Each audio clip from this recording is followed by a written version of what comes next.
Presidency speaks on Nnamdi Kanu's reemergence. The presidency has reacted to the reemergence of Nnamdi Kanu, the leader of the indigenous people of Biafra, IPOB. Kanu resurfaced in a video on social media after a year of his disappearance, quelling insinuations that he might have been killed by the Nigerian army.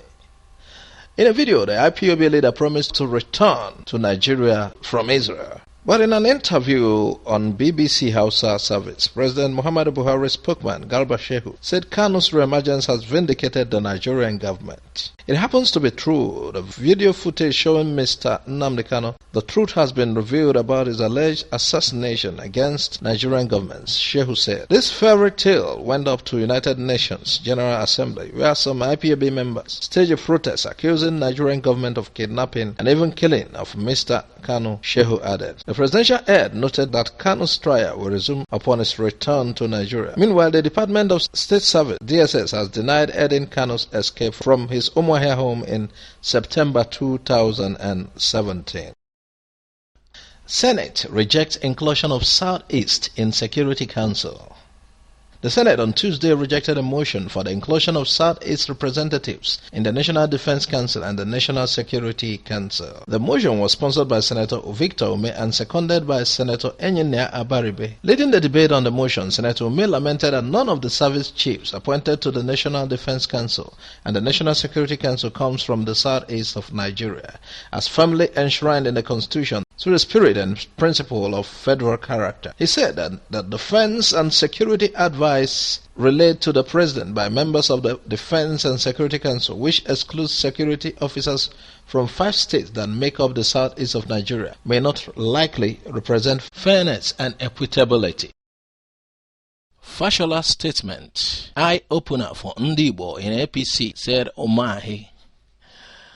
National Vice Chairman of People's Democratic Party (PDP) for Southeast, Deacon Austin Omahi, has described Fashola's statement of possible power return to the Southwest in 2023 as an eye-opener for Igbo people in All Progressive Congress (APC). Omahi, in reaction, said that's an eye-opener to our so-called brothers and sisters who are in APC for their selfish interests and licking pockets. He said the rebranded and repositioned PDP does not only have Nigeria collective interest, but Southeast in particular. I'm convinced that as a party built on fairness and equity, Southeast surely stands a better chance to take our equity share in Nigeria project come 2023. Guts willing. Atiku gets yellow card over Peter Obi.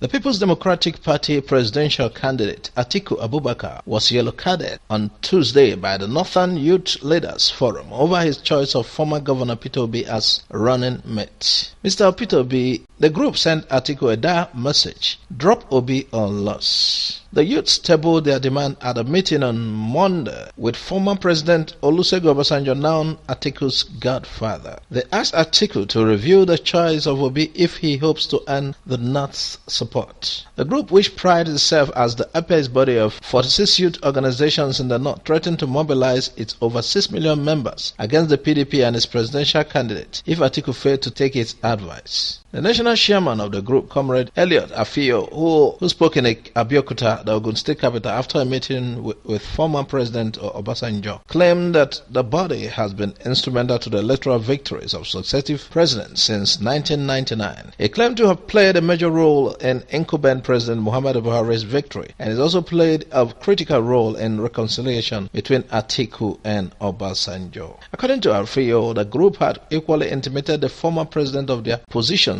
on Atiku's running mate. It was not immediately clear what Obasanjo, who has just ended a long feud with Atiku and endorsed him, told the youth. Afio said Obi's choice was causing friction in the Southeast, which is largely responsible for the impending defection of the Deputy Senate President A.K. Ekweremadu from the PDP. He added that Obi is strongly viewed as anti-North and a major sponsor of indigenous people of Biafra, IPOB. According to him, over 70% of emirs and other traditional rulers in the North will not support Atiku's choice of running mate and maintain that PDP will fail to produce the next president if the party eventually flies the Atiku Obi ticket.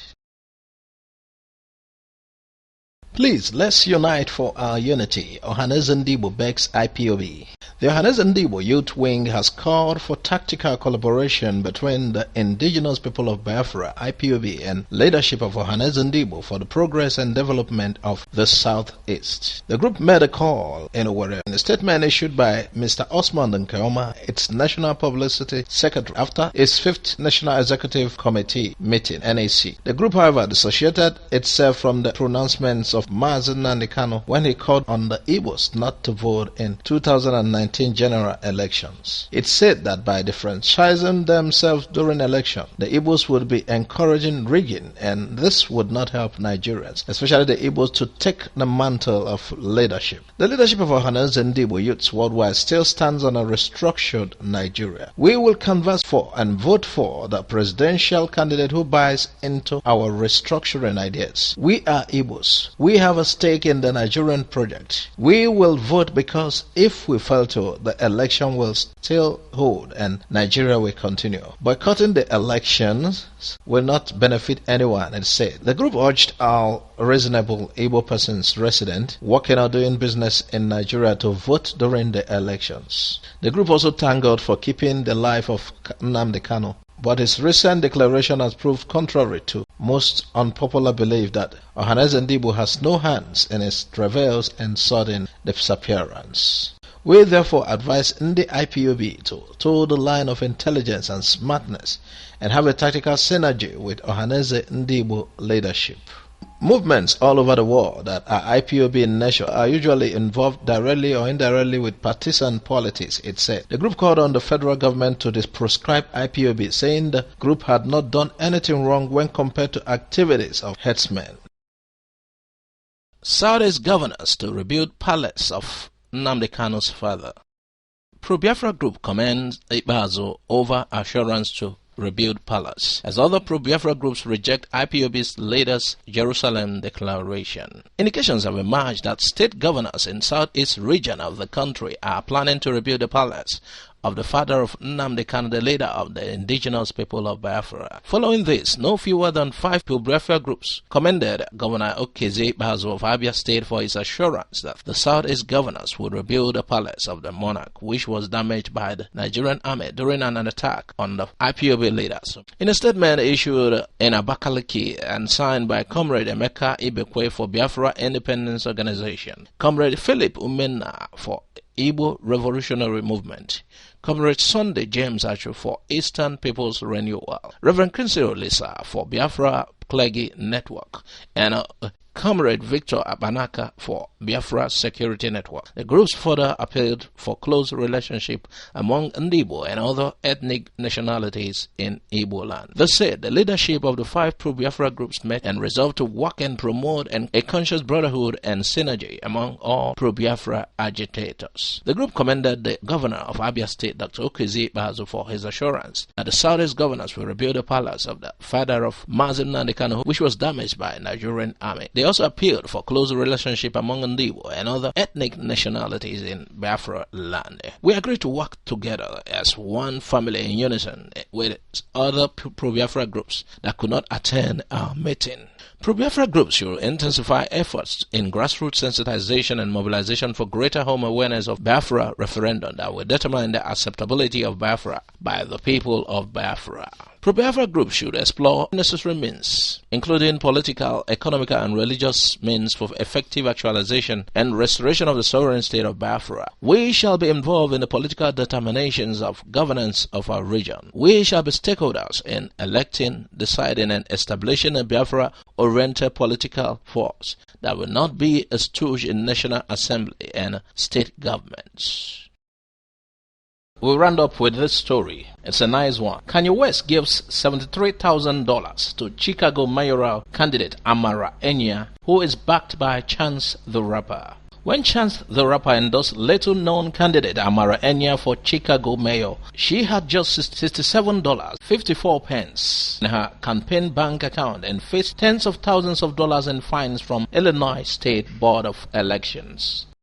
This is a Nigerian intellectual, Amara. She wasn't even born in the USA. Nigeria is losing these intellectuals, which are mainly from the East, to pettiness and clannishness. These are people that can turn around the country. Sometimes when these things present itself on a daily basis, I ask myself, why wouldn't these people want out? It's only a confused person that is comfortable with mediocrity, quota system, lack of meritocracy, and full of bring him down mentality. Just look at election. It's either these same people that have been featuring that we are talking about. Yet we have one of the finest brands, more dear, but everybody is talking what I don't know.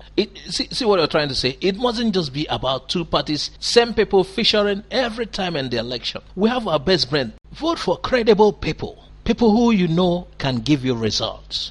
If you want to vote at all, take this to the bank. With this attitude, we wouldn't get anywhere or get developed.